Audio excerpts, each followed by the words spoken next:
The Wonderful Wizard of Oz, by L. Frank Baum. Chapter 10. The Guardian of the Gate. It was some time before the Cowardly Lion awakened, for he had lain among the poppies a long while, breathing in their deadly fragrance. But when he did open his eyes and roll off the truck, he was very glad to find himself still alive. I ran as fast as I could, he said, sitting down and yawning. But the flowers were too strong for me. How did you get me out? Then they told him of the field mice, and how they had generously saved him from death, and the Cowardly Lion laughed and said, I have always thought myself very big and terrible, yet such little things as flowers came near to killing me, and such small animals as mice have saved my life. How strange it all is! But, comrades, what shall we do now?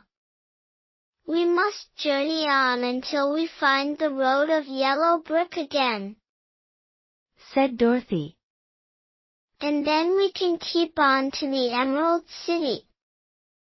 So, the lion being fully refreshed, and feeling quite himself again, they all started upon the journey, greatly enjoying the walk through the soft, fresh grass.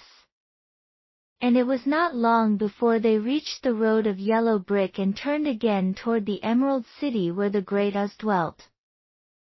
The road was smooth and well paved, now, and the country about was beautiful, so that the travelers rejoiced in leaving the forest far behind, and with it the many dangers they had met in its gloomy shades. Once more they could see fences built beside the road, but these were painted green, and when they came to a small house, in which a farmer evidently lived, that also was painted green. They passed by several of these houses during the afternoon, and sometimes people came to the doors and looked at them as if they would like to ask questions. But no one came near them nor spoke to them because of the great lion, of which they were very much afraid. The people were all dressed in clothing of a lovely emerald green color and wore peaked hats like those of the Munchkins. This must be the land of Oz, said Dorothy. And we are surely getting near the Emerald City. Yes, answered the Scarecrow. Everything is green here, while in the country of the Munchkins blue was the favorite color. But the people do not seem to be as friendly as the Munchkins, and I'm afraid we shall be unable to find a place to pass the night. I should like something to eat besides fruit, said the girl. And I'm sure Toto is nearly starved. Let us stop at the next house and talk to the people. So, when they came to a good-sized farmhouse, Dorothy walked boldly up to the door and knocked. A woman opened it just far enough to look out, and said, What do you want, child, and why is that great lion with you? We wish to pass the night with you, if you will allow us, answered Dorothy. And the lion is my friend and comrade, and would not hurt you for the world. Is he tame? asked the woman, opening the door a little wider. Oh, yes, said the girl. And he is a great coward, too. He will be more afraid of you than you are of him. Well, said the woman, after thinking it over and taking another peep at the lion. If that is the case, you may come in, and I will give you some supper and a place to sleep. So they all entered the house, where there were, besides the woman, 2 children and a man. The man had hurt his leg, and was lying on the couch in a corner. They seemed greatly surprised to see so strange a company, and while the woman was busy laying the table the man asked, "Where are you all going?" "To the Emerald City," said Dorothy. "to see the Great Oz." "Oh, indeed," exclaimed the man. "Are you sure that Oz will see you?" "Why not?" she replied.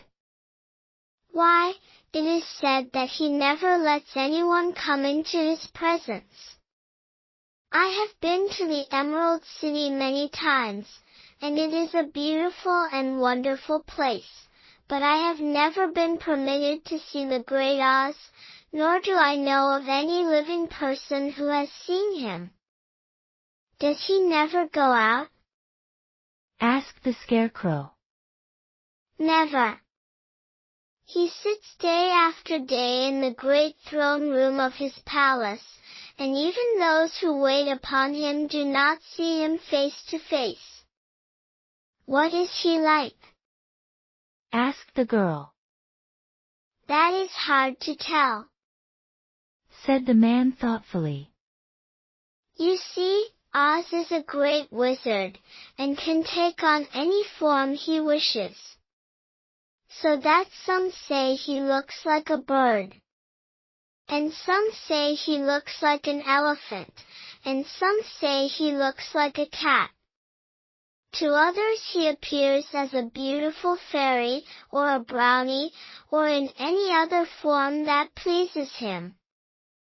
But who the real Oz is, when he is in his own form, no living person can tell."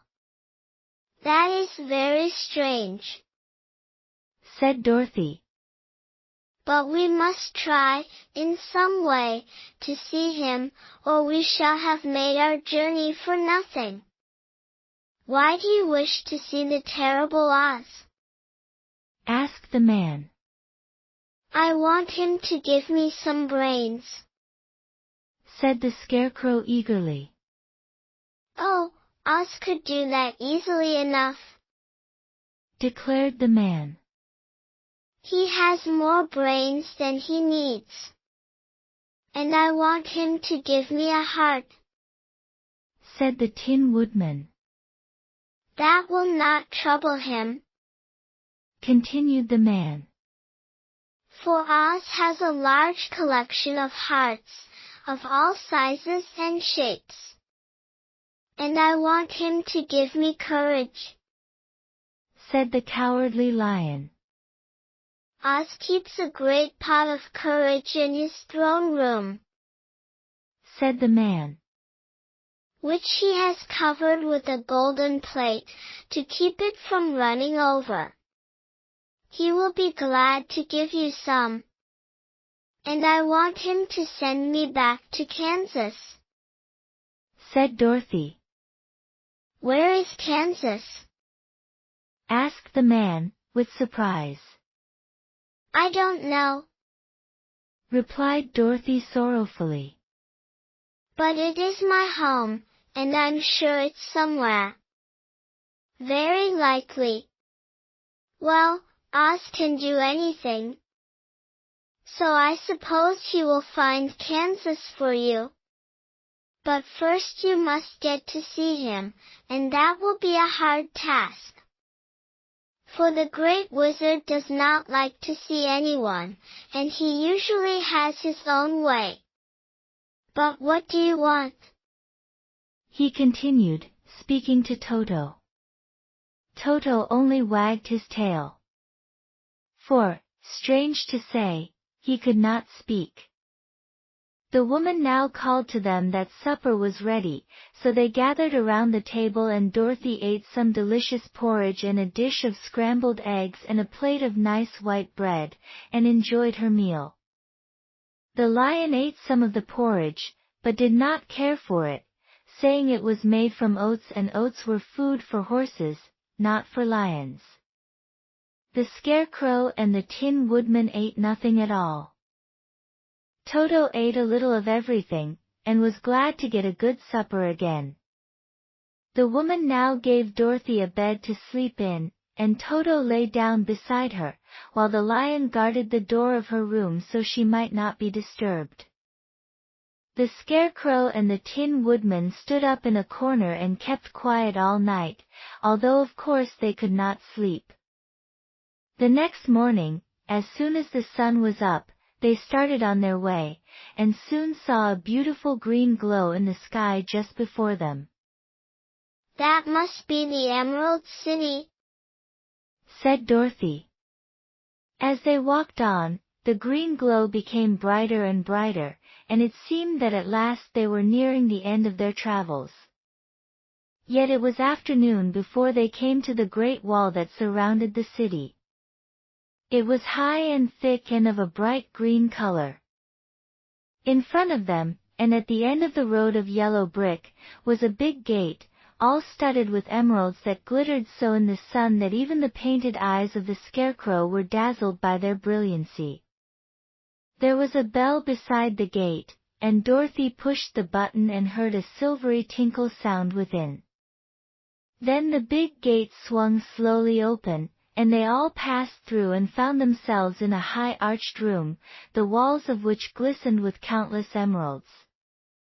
Before them stood a little man about the same size as the Munchkins. He was clothed all in green, from his head to his feet, and even his skin was of a greenish tint. At his side was a large green box. When he saw Dorothy and her companions, the man asked, "What do you wish in the Emerald City?" "We came here to see the Great Oz," said Dorothy. The man was so surprised at this answer that he sat down to think it over. "It has been many years since anyone asked me to see Oz," he said, shaking his head in perplexity. "He is powerful and terrible, and if you come on an idle or foolish errand to bother the wise reflections of the Great Wizard, he might be angry and destroy you all in an instant. But it is not a foolish errand, nor an idle one," replied the Scarecrow. "It is important. And we have been told that Oz is a good wizard." "So he is," said the Green Man. "And he rules the Emerald City wisely and well. But to those who are not honest, or who approach him from curiosity, he is most terrible, and few have ever dared ask to see his face. I am the guardian of the gates, and since you demand to see the Great Oz, I must take you to his palace. But first you must put on the spectacles." "Why?" asked Dorothy.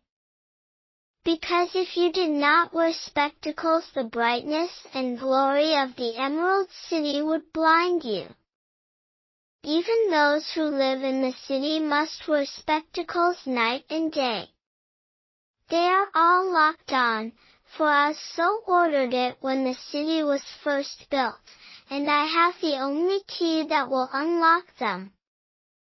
He opened the big box, and Dorothy saw that it was filled with spectacles of every size and shape. All of them had green glasses in them. The guardian of the gates found a pair that would just fit Dorothy and put them over her eyes. There were 2 golden bands fastened to them that passed around the back of her head, where they were locked together by a little key that was at the end of a chain the guardian of the gates wore around his neck. When they were on, Dorothy could not take them off had she wished, but of course she did not wish to be blinded by the glare of the Emerald City, so she said nothing.